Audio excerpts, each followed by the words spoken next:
নবীজি বলেছেন, তোমাদের মধ্যে সেই ব্যক্তি উত্তম যে ব্যক্তি তার স্ত্রীদের কাছে উত্তম। আর তিনি বলছেন, আমি মুহাম্মদ সাল্লাল্লাহু আলাইহি ওয়াসাল্লাম, আমি আমার পরিবারের কাছে উত্তম।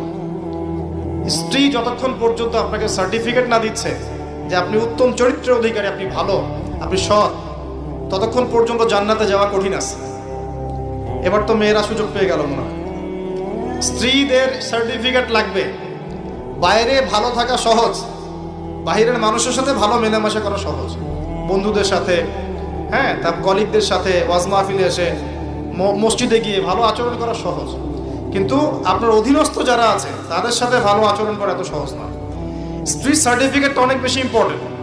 এই কারণে যাদের স্ত্রীরা সার্টিফিকেট দেয় যে আমার স্বামী ভালো, আমার স্বামী সৎ, আমার স্বামী দানশীল, আমার স্বামী ভালো চরিত্রের মানুষ, ইনশাআল্লাহ তাআলা এই ব্যক্তির জান্নাতে যাওয়া অনেক সহজ হয়ে যাবে।